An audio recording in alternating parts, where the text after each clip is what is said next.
Waalaikumsalam warahmatullahi wabarakatuh. Ulangi. Bismillahirrahmanirrahim. Assalamualaikum warahmatullahi wabarakatuh. Waalaikumsalam warahmatullahi wabarakatuh. Yang terhormat Ibu Kepala SD Negeri Kaki 1, Ibu Siti Sulaiman SPSD, yang saya hormati Bapak kelas 1 sampai dengan kelas 6 dan Guru Mapel SD Negeri Kaki 1, dan tak lupa yang saya hormati pula tenaga pendidik Bapak dan Ibu, mohon izin perkenankan pada kesempatan kali ini saya akan menyampaikan definisi tentang modul 1.4 yaitu modul budaya positif. Saya Ayu Utami, CGP, calon guru penggerak Angkatan 10 Kabupaten Sleman yang pada saat ini sedang mengikuti pendidikan guru penggerak Angkatan 10. Untuk modul yang saya sampaikan ini merupakan modul 1.4 yaitu bagian dari modul 1 di mana materinya tentang budaya positif. Untuk topik yang akan saya sampaikan ada 6. Yang pertama, tentang disiplin positif dan nilai kebajikan universal. Yang kedua, teori motivasi, hukuman, penghargaan, dan restitusi. Topik yang ketiga yaitu keyakinan kelas. Topik nomor 4, kebutuhan dasar manusia dan dunia berkualitas. Topik nomor 5, 5 posisi kontrol. Dan yang terakhir, segitiga restitusi. Bapak dan Ibu, sebelum saya memulai materi yang akan disampaikan, sebelumnya saya akan menyampaikan tentang pembelajaran dengan paradigma baru. Pembelajaran dengan paradigma baru dirancang berdasarkan prinsip belajar dengan berdiferensiasi, sehingga setiap siswa belajar sesuai kebutuhan dari tahap perkembangan untuk mewujudkan profil pelajar Pancasila. Ya, ini merupakan salah satu bagian dari Merdeka Belajar yang sedang dicanangkan oleh pemerintah untuk saat ini. Disiplin positif. Dalam budaya kita, makna disiplin itu dimaknai sebagai sesuatu yang dilakukan seseorang pada orang lain untuk mendapatkan kepatuhan, cenderung menghubungkan kata disiplin dengan ketidaknyamanan kalau selama ini. Ya. Selanjutnya sebagai pendidik, tujuan kita adalah menciptakan anak-anak yang memiliki disiplin ini sehingga mereka bisa berperilaku dengan mengacu pada nilai-nilai kebajikan. Disiplin positif merupakan salah satu cara menerapkan disiplin yang bertujuan untuk menumbuhkan kesadaran serta memberdayakan anak untuk melakukan sesuatu tanpa adanya ancaman, sokokan, maupun hukuman. Jadi, disiplin positif itu adalah salah satu langkah untuk menumbuhkan motivasi diri dari dalam siswa. Kebutuhan dasar manusia. Untuk mencapai disiplin positif, kita harus mengetahui kebutuhan dasar manusia. Kalau kita di sekolahan, berarti kebutuhan dasar beserta tinggi. Kebutuhan dasar manusia merupakan sesuatu yang kita lakukan untuk mendapatkan apa yang kita inginkan. Terus, tindakan yang kita lakukan memiliki tujuan. Semua usaha terbaik yang kita lakukan agar kebutuhan dasar kita terpenuhi dengan baik. 5 dasar kebutuhan manusia. Pada dasarnya, semua manusia itu mempunyai 5 kebutuhan dasar. Yang pertama, bertahan hidup. Kebutuhan bertahan hidup itu adalah kebutuhan berupa makanan, pakaian, tempat tinggal, keamanan, dan kesehatan. Untuk nomor 2, kasih sayang dan rasa diterima. Kebutuhan kasih sayang dan rasa diterima itu terdiri dari rasa dipedulikan, berbagi, kerjasama, dan menjadi bagian dalam sebuah kelompok. Untuk dasar kebutuhan manusia selanjutnya yaitu penguasaan, harga diri, keinginan untuk dianggap, memimpin, berprestasi, diakui, dan didengar. Untuk kebutuhan dasar manusia nomor 4 yaitu kebebasan, di mana di dalamnya terdiri dari mandiri, memiliki pilihan, mencoba hal baru, dan mampu mengendalikan arah dirinya. Untuk kebutuhan dasar yang terakhir yaitu kesenangan. Untuk kesenangan, ini bermain, humor, antusias, dan tertawa. Apabila dikaitkan dengan kasus-kasus anak di dalam kelas, seringkali kita temui anak yang sering gojek kesana sini lari-larian, dan berarti anak tersebut sedang memenuhi kebutuhan dasar berupa kesenangan. Motivasi perilaku selama ini. motivasi perilaku manusia.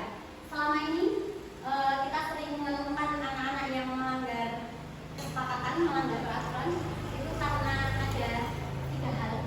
Yang pertama, untuk menghindari ketidaknyamanan atau hukuman. Yang kedua, untuk mendapatkan imbalan atau penghargaan dari orang lain. Dan yang terakhir, untuk menjadi orang yang mereka inginkan dan menghargai diri sendiri dengan nilai-nilai yang mereka percaya. Jadi motivasi perilaku manusia itu terdiri dari 3.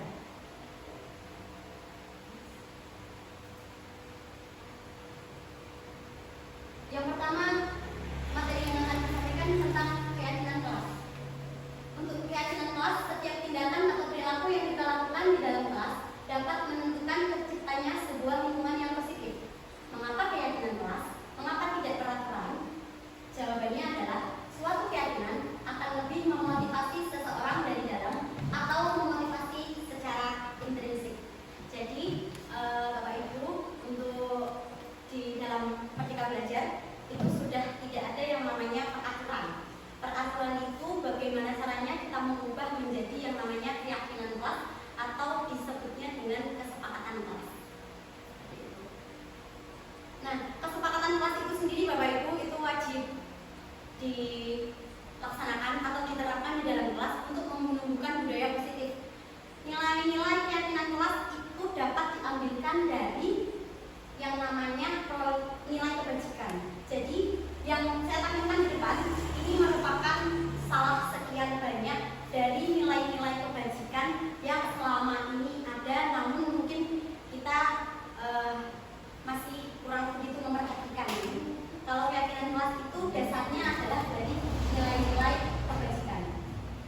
Bisa ada di antaranya ada peduli, keterus-terangan, kebersihan, komitmen, belas kasih, rajin, percaya diri, tanggung jawab, pengabdian, bijaksana, pengertian, dan masih banyak lagi.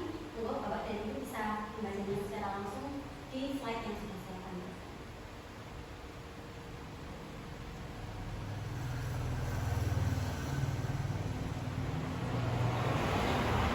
Untuk selanjutnya, budaya positif itu identik dengan kata-kata hukuman, konsekuensi, dan restitusi. Antara hukuman, konsekuensi, dan restitusi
refleksi bagi kita selama ini kita berada di posisi kontrol guru yang mana, atau sebagai penghukum, pembuat merasa bersalah, teman, pemantau, atau manajer. Kalau saya berefleksi diri, mungkin saya bisa membaca diri saya sendiri sebagai pembuat merasa bersalah kepada anak, karena saya tidak sering menghukum secara fisik, tetapi saya sering melakukan pembuat merasa.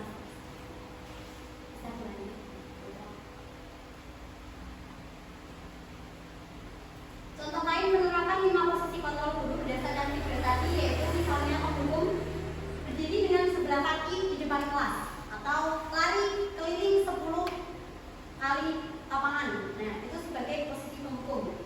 Posisi kontrol guru membuat merasa bersalah, seperti misalnya sudah sekian kali ibu sudah ingatkan, kamu senang ya melihat ibu terus-terusan bertindak seperti ini, atau kamu sudah membuat ibu kecewa. Seperti itu membuat merasa bersalah. Posisi kontrol guru selanjutnya yaitu sebagai teman. Ayo dong kamu kerjakan tugasnya, nanti kalau sudah selesai kita main games. Atau misalnya, ayo tolong dikerjakan, nah orang dikerjakan nanti saya dimarahin sama guru yang lain, misalnya seperti itu. Untuk posisi nomor 4 yaitu pemantau. Ciri-cirinya atau indikatornya, kamu sudah melakukan kesalahan dan sudah mengetahui konsekuensinya. Sekarang selesaikan dan segera kumpulkan. Untuk posisi kontrol guru yang terakhir adalah sebagai manajer. Apakah kamu tahu kesalahanmu, keyakinan sekolah apa yang kamu langgar, dan apa yang akan kamu lakukan untuk menyelesaikannya? Jadi, posisi kontrol guru yang paling tepat yang bisa kita laksanakan itu antara pemantau atau manajer. Kalau penghukum membuat merasa bersalah, dan yang nomor 3 tadi pemantau sebagai teman. Nah, sebagai teman itu kurang bisa menumbuhkan budaya disiplin positif atau motivasi positif dari siswa sendiri. Nah, ini contoh-contohnya Bapak Ibu. Dalam sebuah tabel ada pernyataan, saya kecewa sekali dengan kamu. Berarti itu guru yang membuat orang lain merasa bersalah. Kamu tidak pernah benar melakukannya. Itu sebagai seorang penghukum. Ayolah lakukan demi ibu atau bapak. Itu sebagai teman. Apakah kamu mau mendapatkan stiker bintang hari ini? Itu sebagai pemantau. Bagaimana kamu bisa menyelesaikan masalah ini? Itu sebagai manajer. Kamu selalu yang paling terakhir. Itu sebagai penghukum. Baik. Selanjutnya tentang pembuatan keyakinan kelas. Pembuatan keyakinan kelas itu harus bersifat lebih abstrak. Keyakinan kelas ditulis berdasarkan pernyataan-pernyataan kebajikan universal. Pernyataan keyakinan kelas senantiasa dibuat dalam bentuk positif.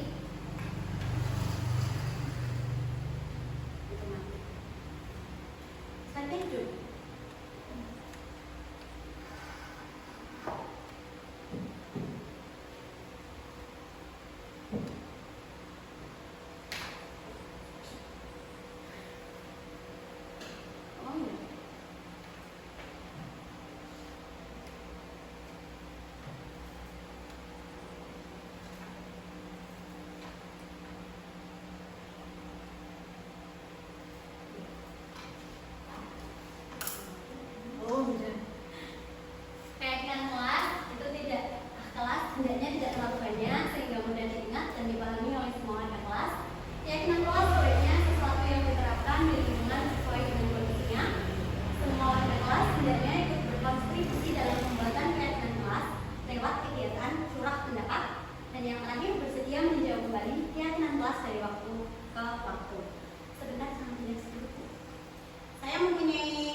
kebersihan kelas bersama.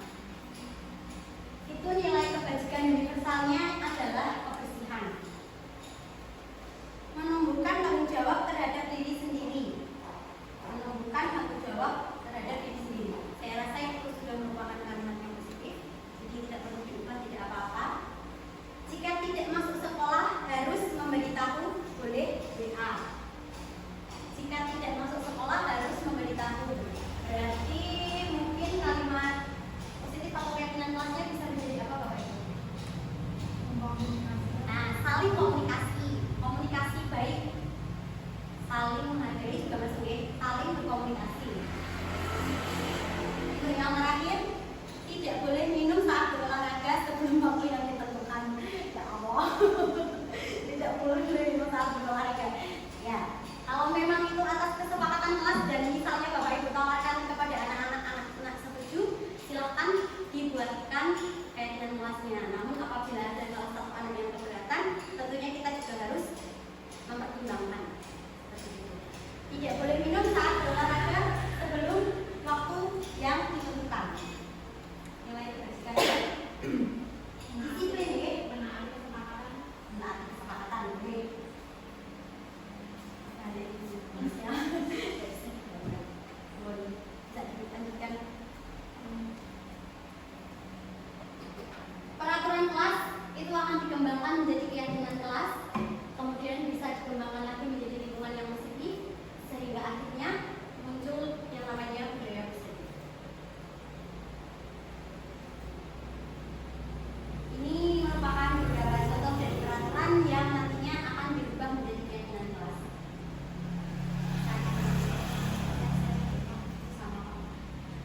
Yang pertama, selalu kembalikan buku ke tempatnya. Keyakinan kelasnya tanggung jawab. Dilarang mengganggu orang lain, itu sama dengan menghormati orang lain. Hadir di sekolah 15 menit sebelum pembelajaran dimulai, sama dengan menghormati orang lain. Berkomitmen. Dilarang melakukan kekerasan, itu keyakinan kelasnya keselamatan, menghormati orang lain. Dilarang menggunakan narkoba, keyakinan kelasnya kesehatan. Bergantian atau menunggu giliran, itu keyakinan kelasnya bersabar, menghormati orang lain. Gunakan masker, itu bisa masuk kesehatan dan keselamatan. Jangan berlari di kelas atau koridor, itu keyakinan kelasnya keselamatan dan keamanan. Bapak Ibu, ini merupakan contoh keyakinan kelas atau kesepakatan kelas yang saya buat dengan anak-anak sebelum melaksanakan ASPD berbasis komputer pada pembelajaran terakhir kami. Di antaranya ada datang maksimal 1 jam sebelum ASPD dimulai, berpakaian rapi, sarapan dari rumah, bertanya apabila ada pasien yang kurang dipahami, meminta doa kepada semua guru, sopan dan menjaga nama baik sekolah di hadapan pengawas. Bapak Ibu, ini untuk materi yang terakhir yaitu tentang restitusi. Segitiga restitusi, kalau kita lebih mengenal dengan yang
rambutnya warna merah itu kenapa? Nanti dia akan menyampaikan alasannya. Kalau kemarin itu alasannya yang karena kakak saya semuanya warna merah, rambutnya saya jadi kepengen. Dan yang terakhir itu merupakan langkah-langkah mengembalikan ke kesepakatan kelas. Mungkin nanti bisa disampaikan kalau di sekolah itu kan memang kesepakatannya tidak boleh memiliki rambut berwarna selain warna hitam. Jadi bagaimana nanti Mas Gina, apakah itu masih terus seperti itu, baikkah atau tidakkah? Itu untuk kasus yang pertama. Itu untuk dokumentasi saya ketika membangun. Contoh penerapan kasus kedua, Galih merupakan siswa SD negeri tadi salah satu yang memiliki permasalahan belajar. Galih sering terlambat masuk ke kelas, bahkan dia seringkali setelah dilaksanakan praktik segitiga restitusi, Galih sering tidak berangkat sekolah karena memiliki sakit asam lambung. Untuk kemarin itu saya melaksanakan praktik seperti tadi saya sampaikan. Untuk yang pertama dalam menstabilkan identitas, jadi bisa disampaikan dulu bahwa tidak apa-apa kamu terlambat, tidak apa-apa tidak berangkat sekolah. Semua orang juga pernah melakukan hal yang sama denganmu. Itu telah menstabilkan identitas. Untuk tahap keduanya ditanyakan alasannya mengapa. Tahap yang terakhir mengembalikan ke kesepakatan kelas.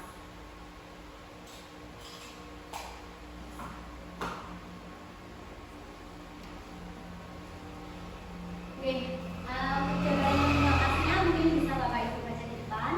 Untuk menstabilkan identitas, ini mungkin ada kata-kata yang bisa menjadi referensi Bapak dan Ibu apabila besok melaksanakan segitiga restitusi. Jadi bukan hukuman lagi, tetapi namanya restitusi. Seperti berbuat salah itu tidak apa-apa. Tidak ada manusia yang sempurna.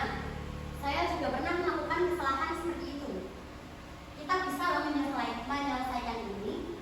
Bapak Ibu tidak tertarik mencari siapa yang salah, tetapi Bapak Ibu ingin mencari solusi dari permasalahan ini. Kamu berhak merasa begitu. Apakah kamu sedang menjadi teman yang baik buat dirimu sendiri?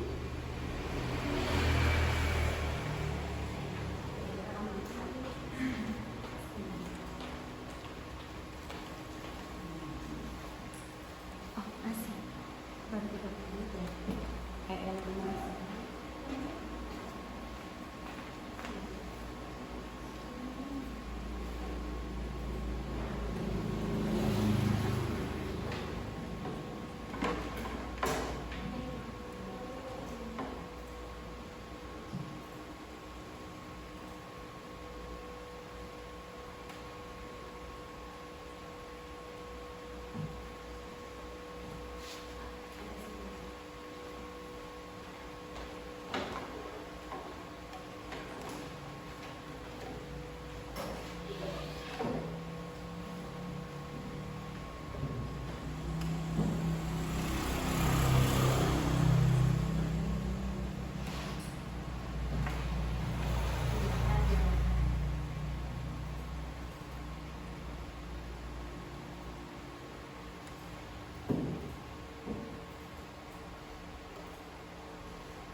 Validasi tindakan, mungkin ini adalah beberapa contoh atau referensi yang bisa Bapak Ibu adopsi atau ATM ketika nanti melaksanakan restitusi di dalam kelas. Padahal kamu bisa melakukan yang lebih buruk dari ini ya. Kamu pasti punya alasan mengapa melakukan hal itu. Kamu patut bangga pada dirimu sendiri karena kamu telah melindungi sesuatu yang penting buatmu. Kamu boleh mempertahankan sikap itu, tetapi kamu harus menambahkan sikap yang baru. Untuk yang terakhir, yaitu tahap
misalnya tidak boleh memakai sepatu berwarna lain. Kenapa kamu memakai sepatu berwarna putih? Kita lihat lagi yuk kembali ke keyakinan kelasnya. Nah, jadi sebagai manajer itu adalah hanya mengembalikan peraturan-peraturan itu menjadi kesepakatan kelas yang seperti itu.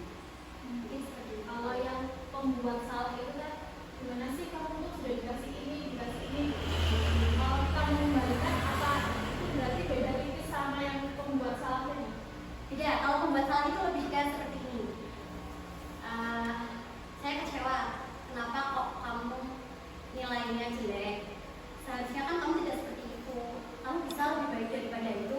Kamu sudah mengecewakan loh sama. Coba kamu lihat nanti orang tuamu tuh sudah menyekolahkan kamu capek-capek. Kenapa kamu nilainya jelek? Nah, itu lebih ke membuat merasa bersalah. Psikisnya. Lebih ke psikisnya kalau membuat merasa bersalah. Kalau memanage dan memantau itu lebih ke kembali ke kesepakatan kelas. Jadi yang disarankan itu. Ya memang selama ini pun kalau di kelas juga saya sering kali seperti itu. Nilainya seperti itu. Kamu nggak kasihan orang tuamu udah nyekolahin jauh-jauh nganterin setiap hari ke sekolah. Kok ternyata di sini kamu malah main-mainan. Memangnya kamu tidak merasa bersalah? Seperti itu. Lebih ke psikis. Terima kasih Bu atas penjelasannya. Masih ada waktu kan? Monggo dari bapak dan ibu yang lain, atau mau memberikan pengumuman atau ingin Boleh menambah? boleh. Ada satu lagi yang mau saya bingung tentang segitiga restitusi. Ya. Tadi kan dari dua kasus itu menjelaskan anak dipanggil, kemudian dikasih tindakan, dikembalikan ke keyakinan kelas supaya dia menaati keyakinan kelas. Nah, apabila kita sudah melakukan seperti itu, tapi suatu ketika dia melakukan lagi karena kan mungkin dirasa si ibu, si bapak cuma ngegotok kayak gitu kan, terus dia melakukan hal yang sama. Apakah jadi kita tetap melakukan seperti itu berkelanjutan segala restitusi, ataukah dengan kata-kata nanti kalau kamu ngomong yang kedua kali nanti kamu tak kasih hukuman apa gitu. Ya, terima kasih Bapak. Ya mungkin itu menjadi dilemanya bagi kita nih. Karena memang kalau di kurikulum Merdeka sekarang itu memang tidak diperkenankan seorang guru itu menghukum siswa. Seberat apapun kondisinya, bahkan itu tidak boleh disetor sampai dikeluarkan, itu tidak boleh. Kalau kemarin disampaikan seperti itu. Jadi ya yang terbaik restitusi menurut peraturan yang sekarang, yang terbaik restitusi ya memang silahkan dilaksanakan restitusi saja. Tapi kalau saya pribadi nih, silahkan dilaksanakan sesuai dengan kondisi yang sekiranya terbaik untuk anak ini. Jadi kalau memang perlu kayak digetak biar menjadi apa nih, campur takut mereka juga, kalau menurut saya sih tidak apa-apa nih, tidak berdosa. Tetapi ya kalau di kurikulum Merdeka memang itu tidak boleh. Itu salah satu dosa pembunuhan kalau kita memberikan hukuman, apalagi sampai menyakiti berupa fisik maupun psikis, itu tidak boleh. Melibatkan orang tua dalam segitiga restitusi, apakah tidak boleh yang Dipersilakan, sedangkan justru segitiga restitusi itu tidak akan terjadi, tidak akan tercapai dengan maksimal apabila kita hanya sendiri, tidak ada kolaborasi dengan lingkungan. Jadi lingkungan itu juga berpengaruh terhadap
kejadian yang ada di dalam kelas dan sering-seringlah untuk mengingatkan apa yang bisa menjadi kesepakatan. Dan tadi disampaikan bahwa kesepakatan kelas kalau bisa dibuat untuk diterapkan di dalam kelas sehingga menghadapi ada semacam pelanggaran diingatkan lagi. Dan kalau memang seperti yang tadi disampaikan itu kebutuhan balik, tentunya tetap ada batasan-batasan mungkin kita tidak memperkenalkan tapi tetap untuk suatu apa yang membuat anak itu sadar. Lebih ke kalau mungkin di awal-awal itu lemah lembut ya untuk sering ya, tapi tetap ada batasan. Itu saja karena memang lawan kita anak-anak zaman sekarang ya. Ya, terima kasih Pak Dewi yang sudah memperkenalkan. Jadi semoga Bapak dan Ibu guru bisa mengadopsi apa yang sudah saya sampaikan untuk dilaksanakan di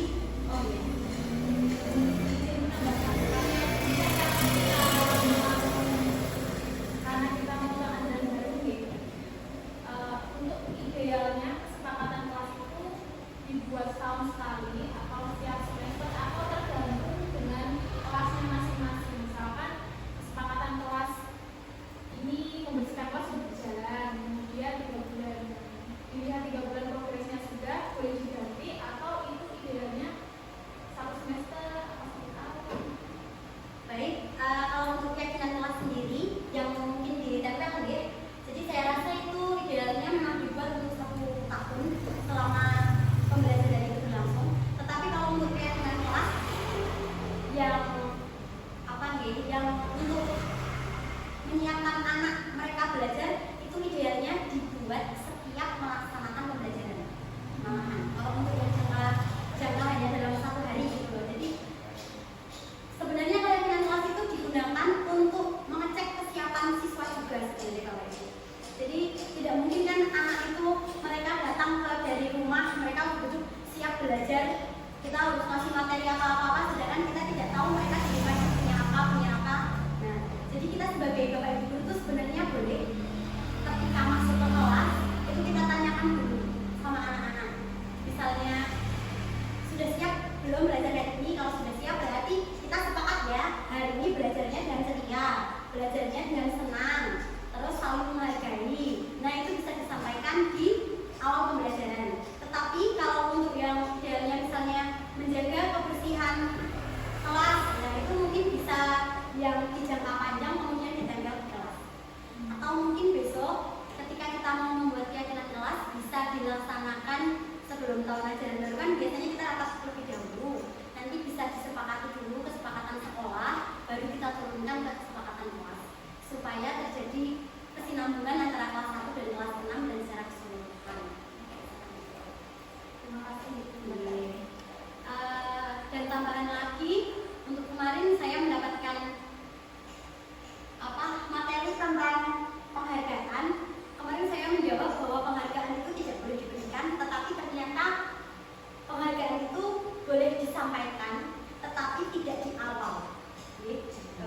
Jadi penghargaan itu sebenarnya boleh, reward ke anak itu boleh, tetapi tidak disampaikan di awal. Misalnya, ayo siapa yang bisa mengerjakan ini nanti dapat bintang 1, itu tidak boleh. Jadi bolehnya itu ketika mereka mengerjakan, kemudian kita memberikan reward di akhir. Nah, seperti itu yang bisa untuk menambah motivasi siswa. Mohon maaf karena kemarin masih belum terlalu menguasai materinya, jadi kemarin saya menjawabnya reward itu tidak dijelaskan. Ternyata boleh, asalkan tidak mengubah motivasi siswa itu melaksanakan sesuatu karena mendapatkan reward. Sepertinya sudah.